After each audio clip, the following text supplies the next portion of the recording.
The day that you start living your life according to everybody else's opinion is the beginning of the end. Most of y'all don't actually know your self-worth. You don't know your self-value. So you're like a vulnerable little child. You're shaking, and it's like, everybody loves me this week, so I love me this week. Next week, it drops. So now you're running around insecure and not loving yourself, sad and depressed, based on the feedback, the responses, and the energy that the rest of the world is giving you. But have you ever considered the reason why you're going in circles is because you never stop to consider, have I ever checked my circle? Someone say, check your circle. I love me. So the day that you decide to stop loving me, I'm not gonna love myself any less. I believe in me. If you stop believing in me, I'm not gonna believe in myself any less. If you believe that I'm irrelevant, because you think or believe that about me, it doesn't mean that I'm gonna believe it about myself. A person of character doesn't care if you discover their private life.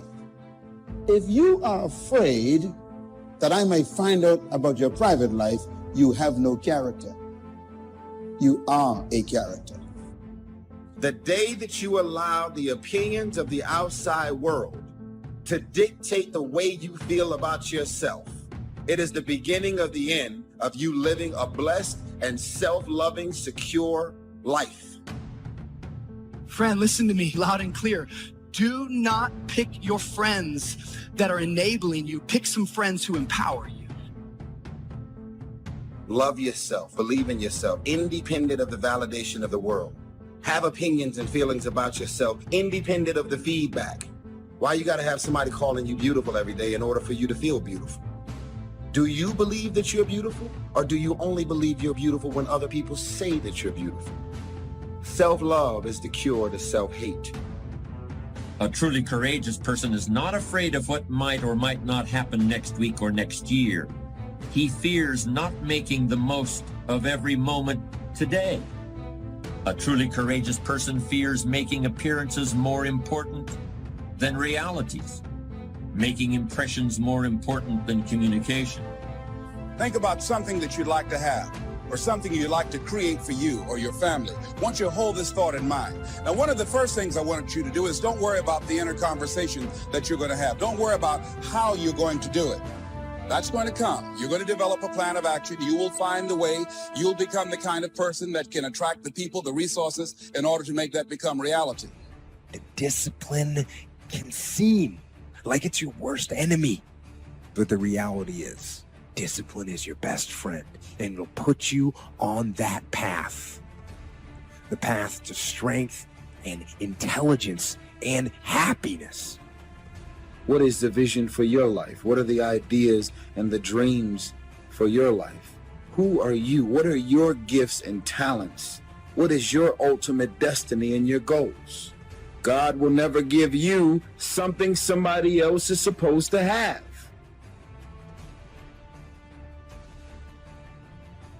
Negativity, you can protect yourself from negativity. And that's what stops most people, negative thoughts. You can coat your mind from negativity. It's a real simple exercise to do. I do it every morning before I walk out the door. So I walk out as a positive person.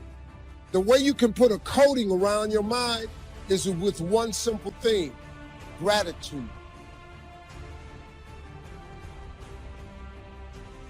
Passion gives us a great amount of energy, and when we have that passion, there's something about how we love what we're doing and we enjoy what we're doing, and passion energizes us. It's possible to be passionate about something that you're not gifted in. Hello? Let me explain. Have you ever watched the tryouts at an American Idol? We can see that most people aren't as successful as they wish they were. Do you see there's a connection between these two very common phenomena? I hope you'll understand that it's in your best interests to take responsibility for everything you do. You spend your life performing for a crowd, it'll kill you. And you're like, I'm good. I'm not a singer. I don't perform for people. It's gotten much deeper than that now. It's the feeling that we get when we start offering ourselves up in a form that is more impressive to people, but is not authentic to us. See, when you're going someplace and you already know how much you're going to make, you already know how far you can go, you're in a dead-end position. It erodes your self-esteem. It lowers your sense of yourself.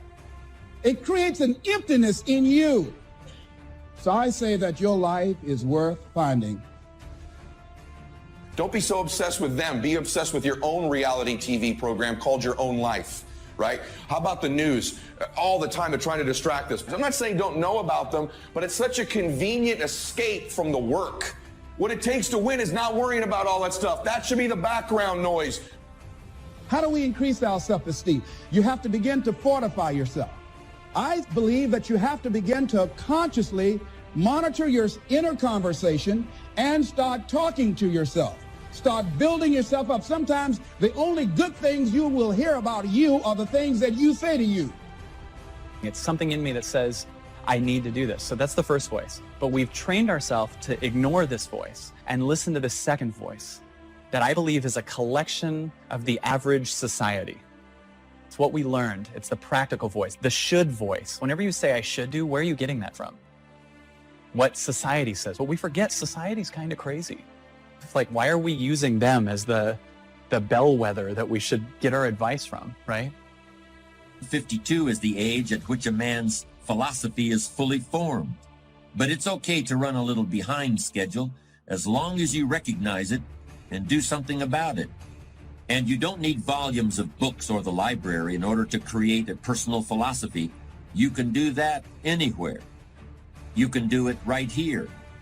So this first voice goes, I think we should do this. And we go right to this voice that says why we shouldn't. So for instance, there's many people that feel guilty about something. If you actually go to your heart, you can understand at a true level why you could have done something like that. Everyone can. But what causes our pain is trying to get society to understand why we did something. But the collective society isn't at a consciousness where they've forgiven themselves for anything. So there's a lot of judgment you'll look at in yourself if you look at yourself through society's eyes.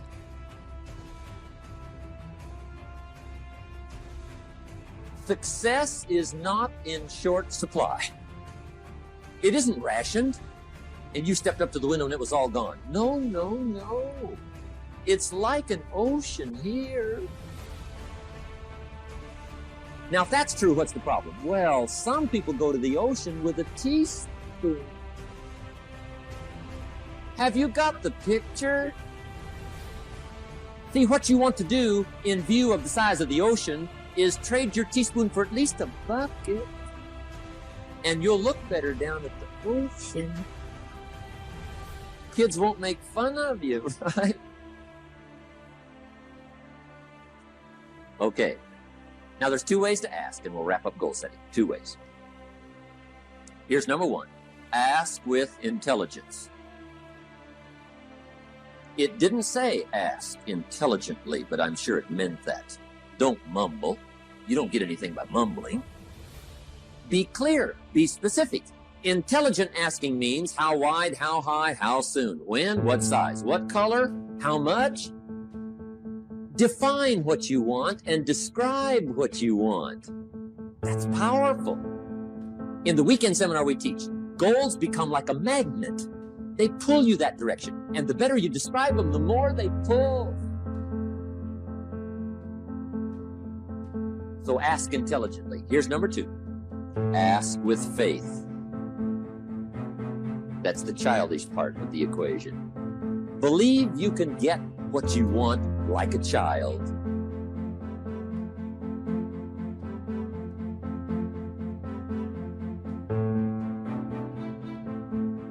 Not an adult. Adults are too skeptical.